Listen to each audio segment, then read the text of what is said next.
Hi mga sisay, another day, another makeup transition na naman ang inyong sisay addit. Ito na nga at ako'y naghahanda sa pagpasok ko sa trabaho mga sisay.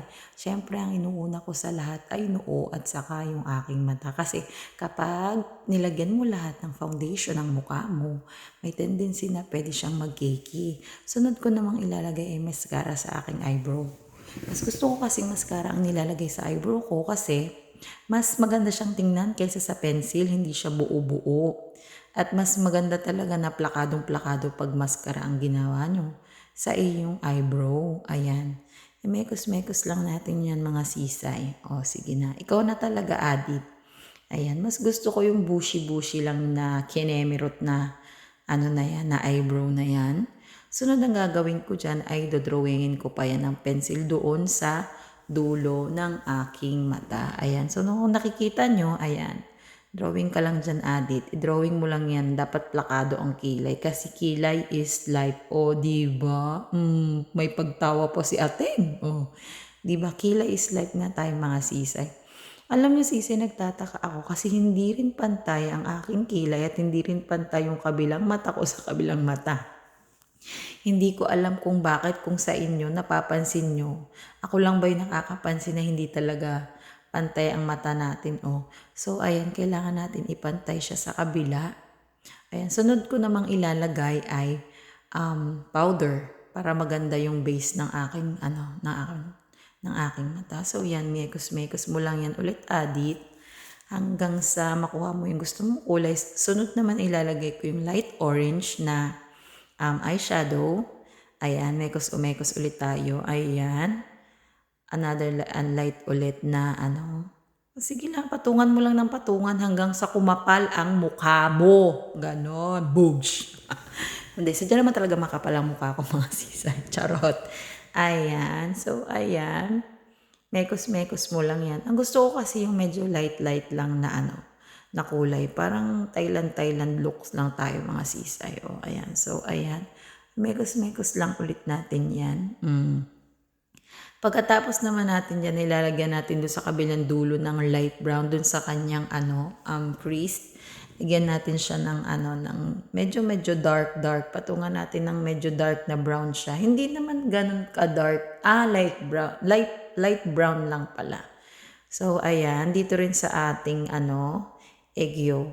Lagyan din natin yan ng ganyan, ng eyeshadow para pumantay siya. Kasi nga ang Thailand look makeup nga ang gagawin natin. Charot!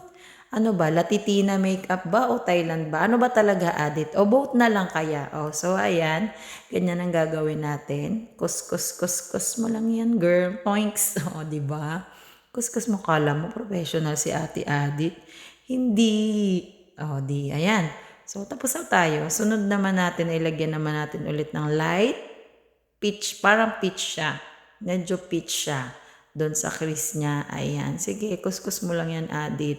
Pantayin mong mabuti yan. Pantayin mo pa. So, hindi talaga pantay ang ating mata, mga sisay. Mas nalalakihan ako sa kanang mata ko kaysa dun sa kaliwa. So, ayan. Kuskus ulit yan, kuskus. Marami talagang para makuha mo yung gusto mong eyeshadow. Kailangan mo talagang galingan ng pagbiblend mo ng At dahil sa medyo nga malaki ang mata ko, ayoko nang masyadong ini-emphasize sa akin eyeshadow. Gusto ko yung tamang lang. Tamang eyeshadow lang, ganun bogs. O, sunod ko namang ilalagay ay concealer. Kasi mas matagal hindi mo na kailangan mag-retouch kapag may concealer ang inyong eyeshadow. Sunod naman ay medyo gold shimmer naman ang ilalagay natin sa ating mata. Yan. So, ayan, nalagyan ko na yung kabila. Sunod naman ay yung kabila. Pagkatapos naman natin dyan, sige, kuskus mo lang yan, addit. Ipantayan mong mabuti yan. Pantayin mong mabuti. O, ayan. Sunod ulit, ay lalagyan ko ulit siya ng eyeshadow ulit. Para medyo, sunod ko namang ilalagay eyeliner. Black eyeliner siya mga te. Medyo mahirap maglagay ng eyeliner mga te ha, kasi nakakaiyok. Alam mo ba yung mata ko dyan halos lumuha na. Sa sobrang mulagang-mulaga ng mata ko, parang luluha na ako, pinipigil ko lang. Ayan, nagtutubig na siya.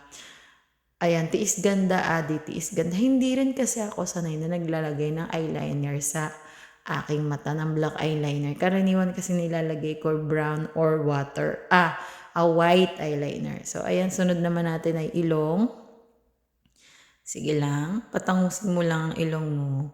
Hindi po kasi ako pinalad nagkaroon ng matangos na ilong. Kaya ayan, drawing-drawing lang tayo pag may time.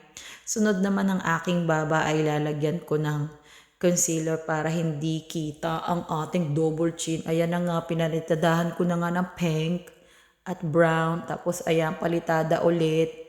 Palitada ka ulit dyan ng concealer. Ayan. Tapos mamaya imimekos-mekos lang natin yan hanggang sa makita natin yung gusto nating bake up. O ayan. So ayan na nga, minekos-mekos ko na. Hindi ako nakontento. Mas gusto ko talaga yung sponge. Sunod naman ay pinatungan ko siya ng Skin Tipic na foundation. Sunod naman, ayan, dinodrawingan ko na ang aking egyo. Tapos pinatungan ko siya ng silver. Tapos i-blend-blend ko ulit yan, dahil. Kasi pag di mo yan binlend, ang pangit. Para kang naaagnas na bangkay. So, kailangan mo talagang gaanan ng kamay mo. Kasi kapag lumampas yan dun sa eyeliner, naku, dahil magbubura ka talaga ng buong makeup mo. Naranasan nyo na ba may makeup ka na tapos nagkamali ka ng eyeliner, pinahid mo pa ng pinahid mo pa ulit. Tapos ulit ka na naman sa una, mangyayari, maghihilamos ka na naman, dagdag oras na naman yan. May time talaga na naghihilamos talaga ulit ako pagka hindi ko gusto ang aking makeup. So ayan, eyeliner naman tayo. Oo mga sisay, minsan talaga hindi maganda ang pagkalapat ko ng makeup kaya naghihilamos ako.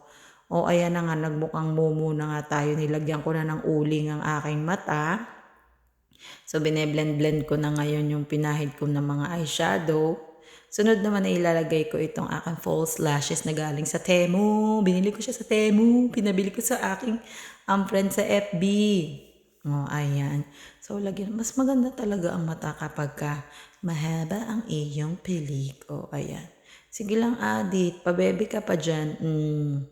Ayan. Mura lang naman ang uling. Kaya, dagdagan mo pa. Baka kinulang ka pa sa uling sa sa iyong eyeliner. Oh. Wala na ba kayo dyang uling? Sunod naman ang lapi. Ayan. Mas gusto ko yung ngayon, yung medyo pink-pink na may pagka-red-red na nude na medyo pink, ganun. Tapos ayan na. Oh, di ba?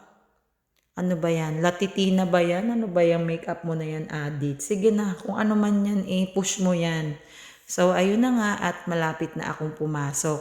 Pagkatapos nito, wala lang, nagpakapagod lang ako magmekos-mekos ng mukha ko. Papasok din naman, maaagnas din naman.